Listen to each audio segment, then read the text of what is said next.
There are places in America where the earth does not rest. Not because of earthquakes, not because of weather, but because something beneath the soil refuses to settle. Long before anyone knew what was buried there, people sensed it. The land carried a weight that did not belong to stone or clay. Footsteps slowed without reason.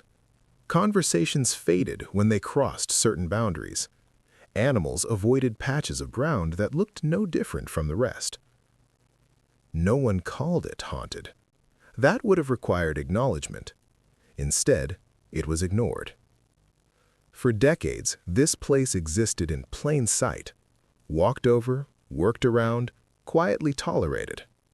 Children ran across it without knowing. Homes stood nearby, their foundations set deep into soil that had already been disturbed once before. Nothing marked what lay beneath. No headstones, no plaques, no names carved into wood or stone. Only the earth, sealed and silent. The strange thing about burial sites like this is not that they exist. It is that they require cooperation. Someone had to choose the location. Someone had to dig. Someone had to decide that no record would be kept. And someone else had to notice and decide not to ask. Silence is not an accident. It is a decision made repeatedly. The first decision is the hardest. Everyone after becomes easier. By the time years pass, silence begins to feel natural, like part of the landscape, like something that has always been there. People told themselves they were being practical, that whatever happened was not their responsibility, that digging into the past would only disturb the present. So the land remained untouched. But the ground remembers everything. It remembers pressure. It remembers disturbance. It remembers when something is placed inside it and never meant to be found again. Rain came and went. Seasons passed. Roots grew around what had been lowered into the soil, folding it into the land as if it belonged there. Time did what it always does. It erased details while preserving truth. Whatever was buried there did not disappear. It waited. Above ground, life continued with quiet discipline.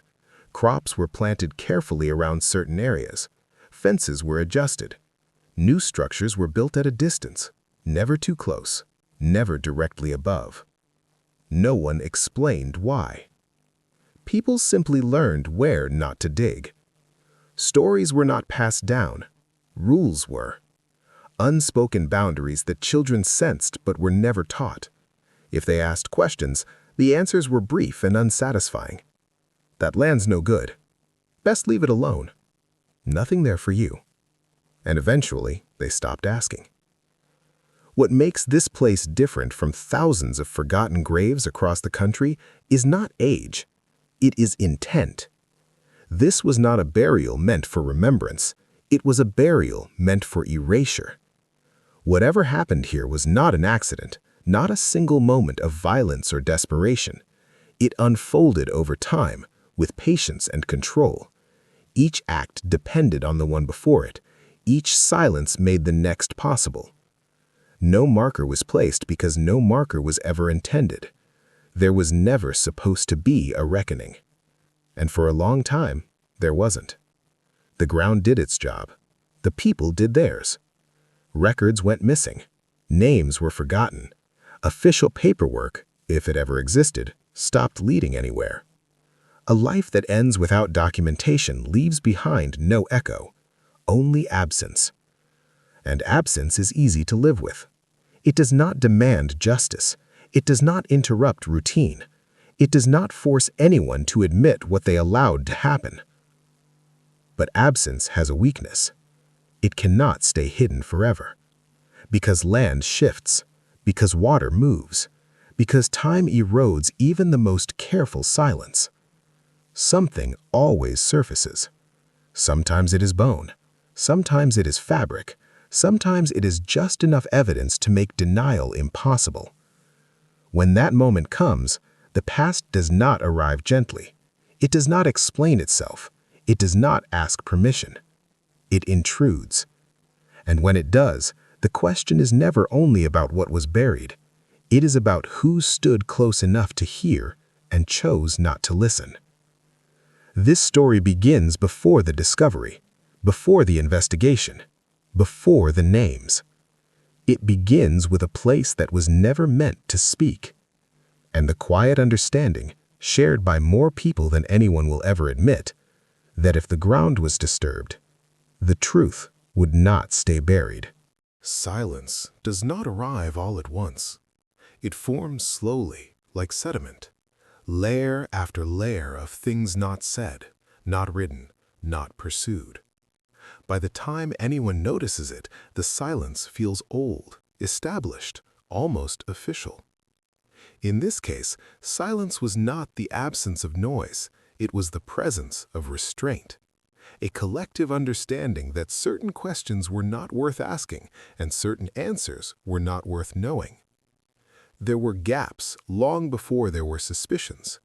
Birth records that never appeared, deaths that were spoken of vaguely, if at all.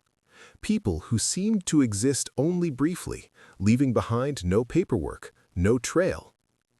In a country obsessed with documentation, this should have stood out. It didn't, because the people who vanished were not the kind society searched for aggressively.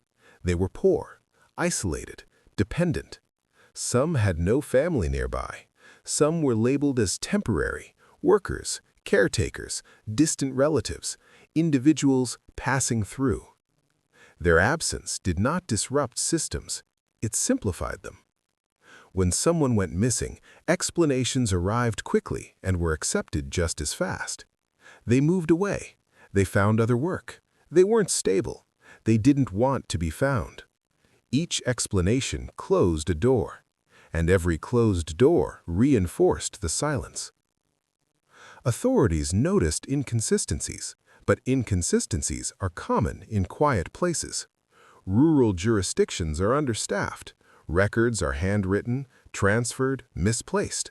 Responsibility shifts from one office to another until it dissolves completely. No one felt ownership of the missing.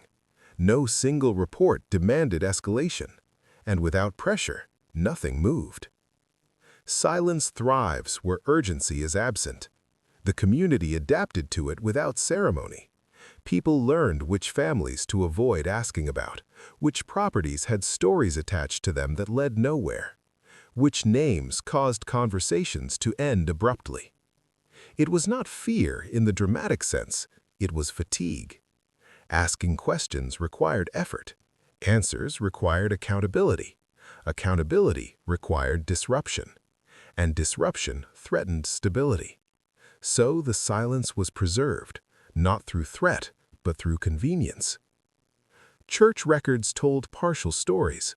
Attendance logs showed names that appeared briefly, then never again. Ministers changed, administrators retired, memory fractured. School rosters did the same. Children enrolled, then disappeared from the system without formal withdrawal. Teachers assumed relocation. Administrators filed nothing unusual. Everyone assumed someone else knew more. No one did. Silence has a way of distributing guilt so thinly that it feels weightless. Even the land contributed. Paths were redirected, fences repaired in odd places, areas avoided without explanation.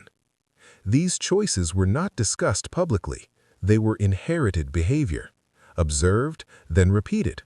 Over time, the original reason no longer mattered, only the rule remained. Do not dig there. Do not build there. Do not ask. The silence became institutional. It settled into routines, paperwork, habits. When occasional rumors surfaced, they lacked shape. They were too vague to confront, too disturbing to repeat. Stories without details die quickly. They cannot survive scrutiny, so they fade. And fading was preferable. Those who sensed something wrong struggled to articulate it. Suspicion without evidence feels irrational. People learned to doubt themselves. If something truly terrible had happened, surely someone would have done something. That belief kept the silence intact. Years passed, then decades. The original witnesses aged. Some died. Others carried fragments of memory they never fully assembled. What they knew felt incomplete, unreliable, unworthy of reporting. Silence does not require agreement. It only requires delay. And delay did its work well. By the time the truth threatened to surface, it had already been weakened by time. Names forgotten, faces blurred, motives obscured. All that remained was absence. And absence is easy to explain away. Until it isn't. Until the silence is forced to confront something solid, something undeniable, something that does not care how long it waited. But for a very long time, silence held. It held because it was shared. It held because it was easier than truth. And it held because no one believed the ground itself would ever testify. The land does not announce itself. There is no sign at the roadside. No marker to suggest that anything of consequence ever happened there. You can pass it without slowing down, without looking twice. That is part of its protection. It sits away from attention, beyond convenience, beyond curiosity. Roads narrow as they approach it. Cell signals weaken. The landscape begins to feel older, less interested in being understood. This is not wilderness. It is worked land. Shaped by hands, altered by intention. Fields cleared, trees cut back, boundaries drawn and redrawn. Every change made with purpose. Every absence deliberate. The soil is dark and compacted. It resists intrusion.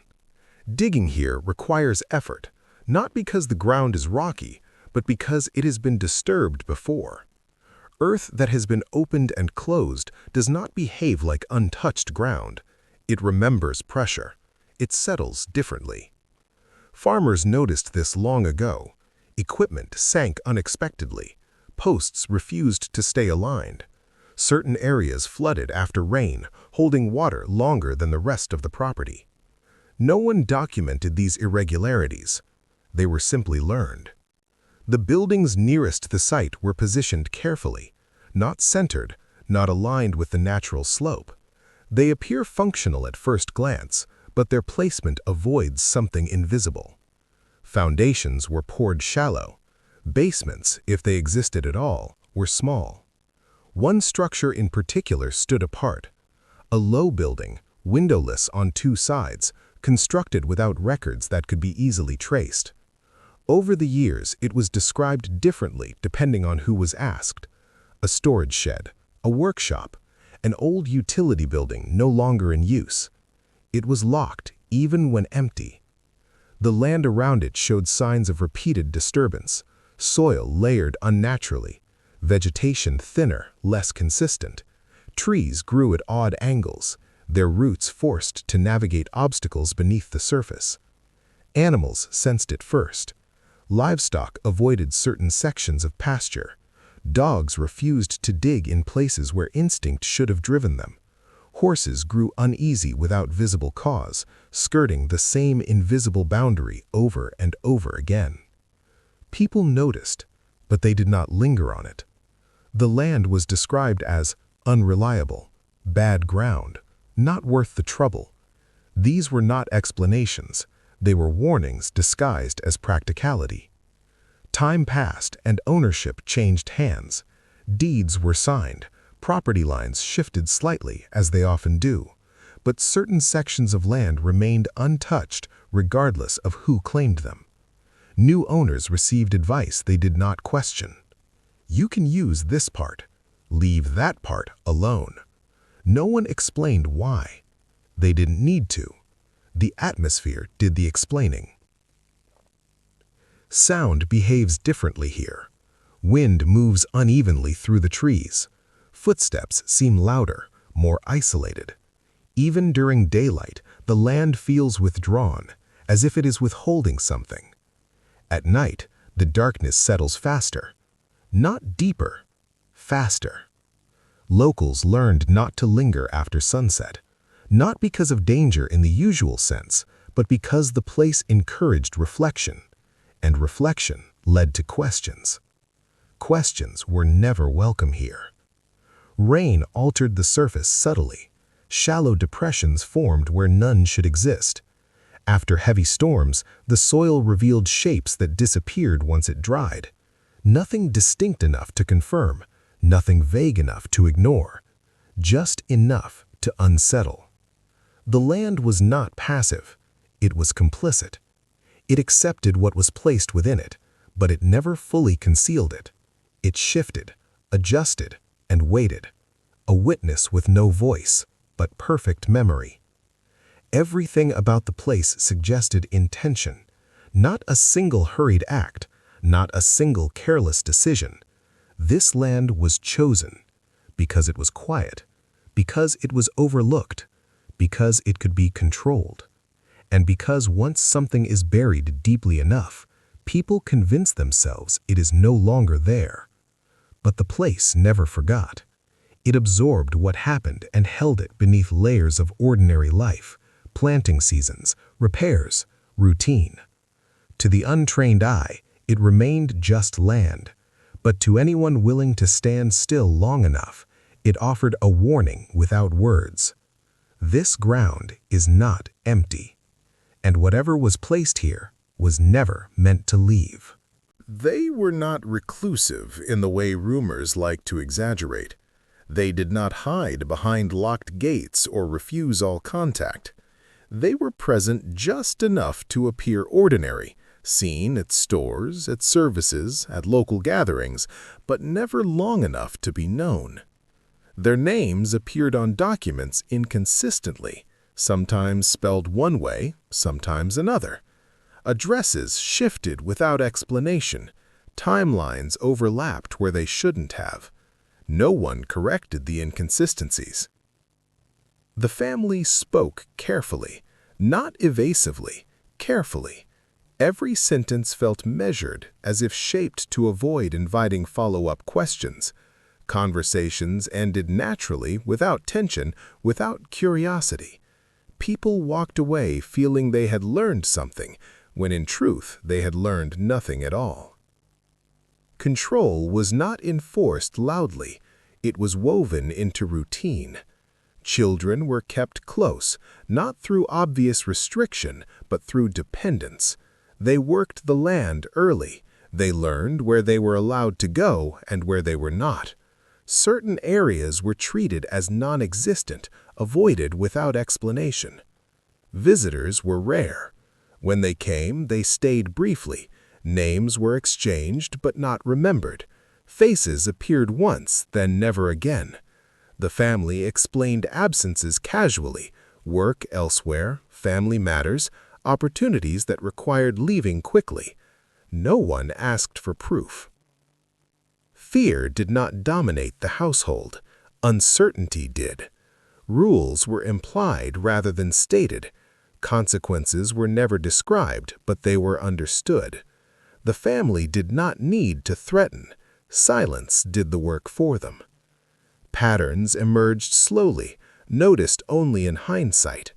People connected to the family often lost contact with others. They withdrew. They stopped appearing in public spaces. Some seemed changed, quieter, more cautious. Others vanished entirely, their absence absorbed without ceremony. The family maintained respectability through predictability. Bills were paid, property maintained, disputes avoided. Nothing about them invited official scrutiny. Isolation protected them more effectively than aggression ever could. Generations passed this behavior down without instruction. Children became adults who understood what not to say, what not to remember, what not to question. Memory was curated. Stories were edited. What remained was a version of the family that could survive observation without revealing substance. They were not bound by loyalty in the traditional sense. They were bound by preservation. Protect the land, protect the name, protect the silence.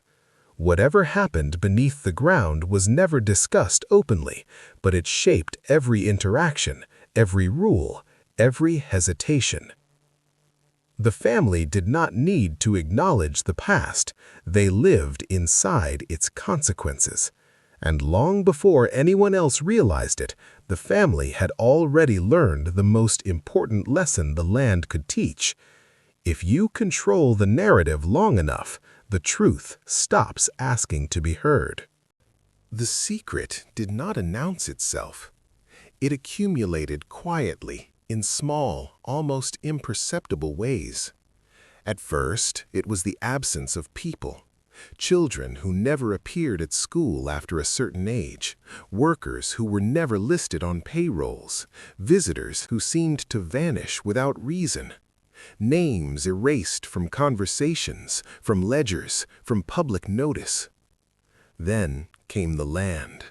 Certain patches were disturbed repeatedly, carefully, deliberately.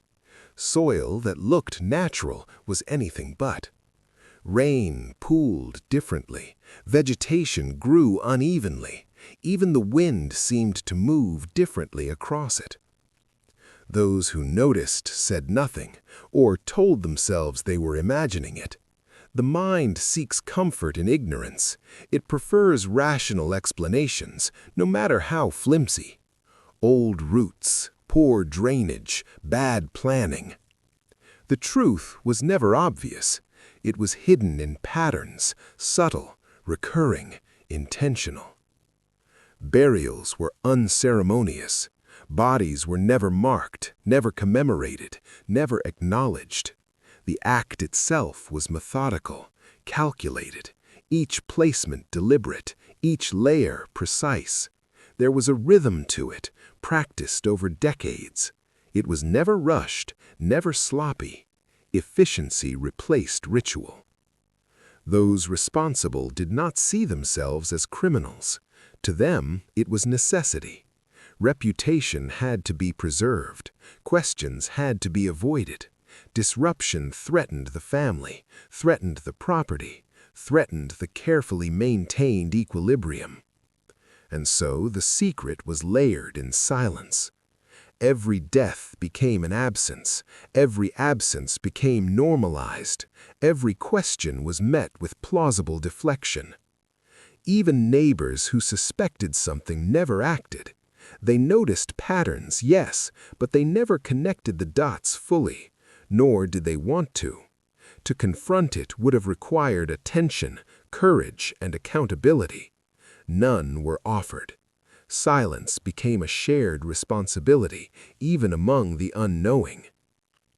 Over time, the secret shaped the land itself. Certain areas remained deliberately unused. Trees were planted or removed to obscure sight lines. Fences were built to redirect paths, not to protect livestock. Foundations were poured away from disturbances in the soil. The ground remembered every intrusion. It resisted, subtly, without fail. The secret also shaped the people. Children were warned with indirect messages. Don't go there. That part of the land is no good. Stay close. Lessons were given in tone, in pause, in omission. Fear was never explicit. It was implied, controlled, internalized. The family's behavior reflected the land, quiet, precise, deliberate. All decisions designed to prevent exposure. Records were incomplete, conversations carefully phrased, interactions brief. Anyone who could ask the wrong question was guided away without confrontation. And yet, the secret could not erase itself. Time preserved it in fragments, soil disturbed, names missing, whispers half-remembered. It remained, waiting, patient, imperfectly hidden, vulnerable to discovery. The secret was a presence, not an event. It was the absence of acknowledgement, the erasure of lives, the orchestration of silence. And ultimately, It was the reason why, decades later, the ground would finally speak, and no amount of denial could ever stop it. Silence does not end politely. It shatters, not with a confession, not with a warning, not with ceremony. It ends with accident, with disturbance, with a moment that cannot be ignored. The discovery began on a day like any other. A contractor arrived to level land, to prepare for a new foundation. Machines rumbled, earth turned, dust rose. And then something resisted. A shovel struck something solid, not rock, not root. Something denser, heavier, wrong. At first, it was dismissed. A buried log, an old fence post. Construction work reveals surprises every day. But the shape was too deliberate, the soil too compacted, the depth too precise. There was a sense, an instinct, that this was not natural. Hands cleared the soil cautiously. The form emerged. Bone, brittle with time. Artifacts of clothing that had long since decayed but left traces. Evidence of careful placement, as if someone had wanted it to remain hidden forever. Shock rippled outward quietly at first. The crew stopped working. Phones were pulled out. Calls were made. Authorities arrived, slow but certain. Their footsteps disturbed the land anew, but nothing could erase what had already been unearthed. The first body was only the beginning. Once the earth had been disturbed, other traces revealed themselves. Soil layers indicated repeated burials. Shifts in the terrain suggested patterns. Pieces of cloth, fragments of personal items, shallow depressions too uniform to be natural. Those who had kept the secret were long gone, were claimed to be, were simply denied knowledge. The land held more truth than any living witness. Investigators worked methodically. Every inch of the surrounding land was examined. Maps were drawn, soil samples taken, small finds were cataloged. Nothing was left to assumption. Every discovery corroborated the suspicion that this site was not incidental. It had been used with purpose, carefully maintained over decades, and hidden beneath ordinary life. The community could no longer ignore it. Whispers became questions, questions became records, records became media attention. And still, the magnitude of the secret, the quiet orchestration of erasure, was staggering. The emotional impact was immediate. Families were confronted with the realization that they had unknowingly lived alongside something monstrous. Generations of oversight, denial, and learned silence had allowed the land itself to harbor a crime that time alone had preserved. What emerged from the earth was not just physical evidence, it was the collapse of decades of intentional neglect, proof that absence is not innocence, that quiet is not safety, that silence can be cultivated and weaponized over lifetimes.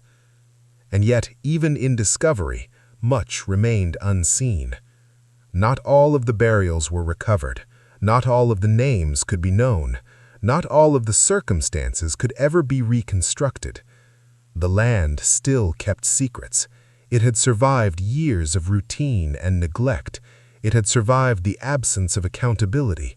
It had survived the human tendency to look away. But for the first time, it spoke. Not with words, but with presence. Presence that demanded attention, presence that refused to be ignored, presence that carried the weight of generations of silence. The discovery changed the way people saw the place. The land became more than earth and roots. It became evidence, witness, record, confession. The aftermath arrived quietly, like a fog settling over a town. It did not come with fanfare or clarity. There was no resolution, no justice neatly served. There was only the weight of what had been revealed and the unease of what remained hidden.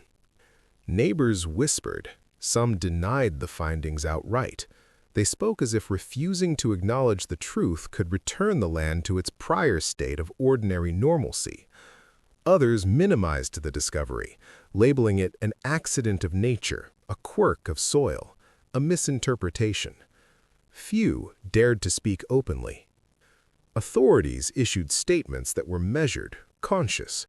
Investigations were launched, but bureaucracy moved slowly. Evidence was cataloged meticulously, yet the scope of the crime overwhelmed protocol.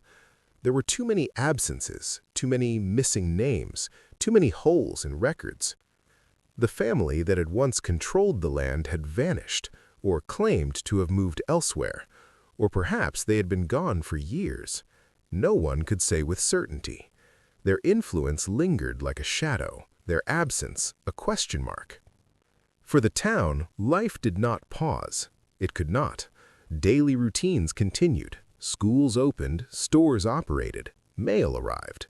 But the air was different, heavy, charged. Something had changed beneath the surface of normalcy. Some residents carried guilt, unspoken but unmistakable. They remembered odd incidents, strange behaviors, vague warnings they had dismissed. They had noticed patterns, missing children, unexplained absences, irregularities, but had assumed someone else would address them, someone else would notice. No one had.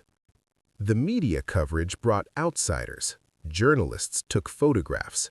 Experts examined the soil. Historians sifted through records. They asked questions that locals had long avoided. Their presence disrupted the uneasy equilibrium. Yet the full scale of what had occurred was almost impossible to convey. Names were lost, memories fractured. Even the land had preserved only fragments. The depth of decades-long silence could not be fully measured. Some residents attempted to reclaim the narrative. Community meetings were held, statements were drafted, denials and justifications were offered in equal measure. Some invoked tradition, others insisted the events were exaggerated, but none could erase the evidence. The land itself continued to speak in its quiet way. Soil still held the shape of burials, depressions remained, vegetation responded differently in affected areas. The earth remembered every act, every concealment, every silence that had allowed it to hold the truth for so long. Psychological damage was subtle but pervasive. Children who had grown up near the land now questioned everything they had been taught about safety, trust, and family. Adults struggled with shame and helplessness.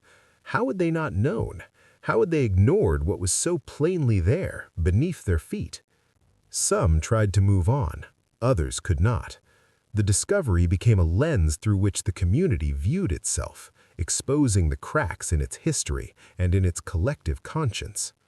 Yet even in the midst of exposure, erasure persisted. Certain records remained missing, certain stories were never told, certain names were lost to time. The aftermath was not closure, it was recognition of a long, unbroken chain of complicity, indifference, and absence. And the land remained, patient, enduring, bearing the evidence of generations of secrecy, of lives erased, of silence that had stretched across decades. The discovery had changed its story forever, but it had not diminished the weight it carried. Some truths, once unearthed, cannot be forgotten, and some crimes, once buried, continue to haunt those left behind. Even after the discovery, even after the aftermath, questions remained. Some could never be answered, some were unanswerable, some were not asked at all. How many had been buried here? How many lives had been erased so completely that even memory could not reconstruct them? Names lost, faces blurred, ages forgotten. Every missing life a quiet echo that refused to be acknowledged. Who authorized it? Who oversaw the burials?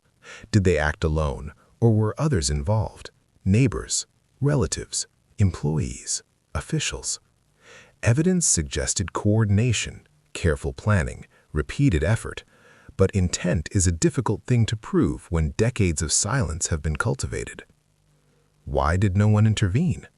How many people knew, truly knew, and simply did nothing?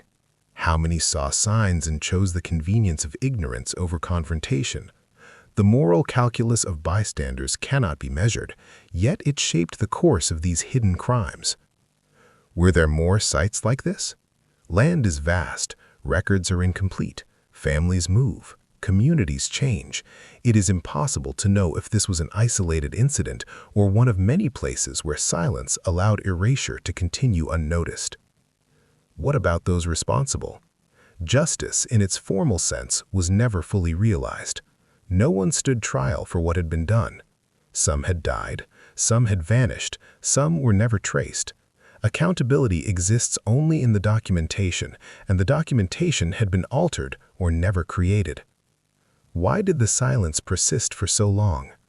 Human beings are social creatures. We notice patterns, we ask questions, we intervene. Yet here, for decades, nothing happened. The answer is partly fear, partly complacency, partly the subtle art of control exercised by a single family over time. But even with those explanations, the question remains, how could a crime so extensive be ignored so completely?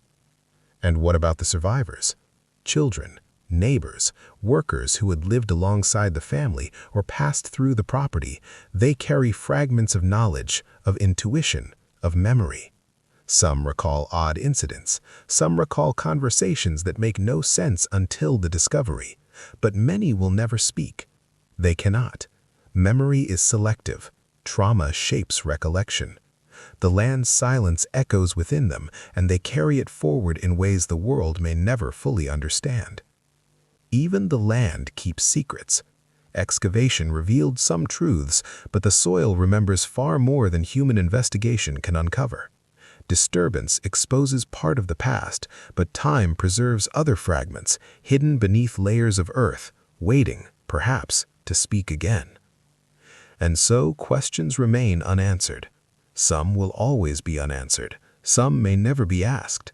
Some will linger in the spaces between words, in the hesitation of those who remember, in the uneasy feeling that surfaces when someone stands where the burials took place and senses that something cannot be known fully. The unanswered questions are not gaps in knowledge. They are reminders.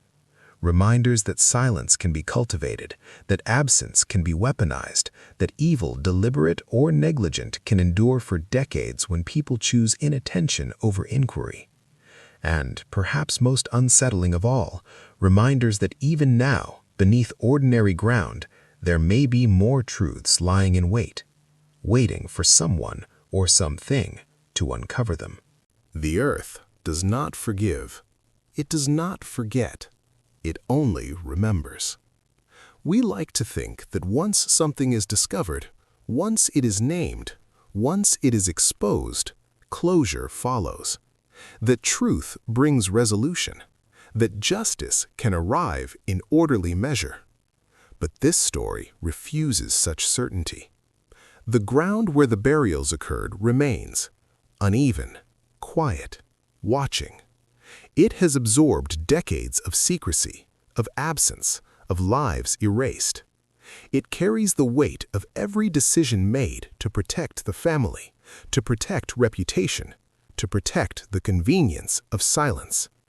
The land is patient, patient enough to wait for those who believe their actions are final, patient enough to keep its secrets long after those responsible have passed from memory.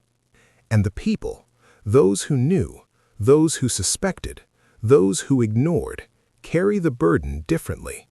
Some attempt denial, others rationalize. Many live with a subtle, unspoken understanding that the past cannot be undone, that silence, once shattered, leaves permanent echoes. We assume that time heals, but time does not heal the earth. It does not heal absence. It only layers it. It preserves it. It teaches that forgetting is possible only for the living, never for what has been buried. Some truths remain beyond reach. Some crimes exist in the spaces between records, between testimony, between memory and oblivion. Some questions will never be answered. Some bodies will never be found. Some stories will never be told. And yet, in every discovery, in every unearthing, the silence itself speaks. It tells us how easily wrongdoing can persist when attention is diverted. It tells us how fragile justice is in the absence of accountability. It tells us that human beings, for all their insistence on order and morality, are capable of living beside horror without naming it. The land, however, never lies. It keeps every secret, every presence, every absence, every act remembered, whether acknowledged or ignored. And beneath ordinary grass, beneath soil walked on by unknowing feet, beneath foundations built for daily life, there remains truth, waiting, silent, patient, unforgiving. America does not lack burial sites. It lacks the courage to confront them. And in that absence, the past lingers. Not as history written neatly in books, not as justice served in courtrooms, not as stories told around tables. It lingers as weight, as presence, as the quiet knowledge that some crimes, once committed, cannot be erased. Even now, beneath the soil of fields, backyards, and forgotten corners, the earth remembers, and it waits.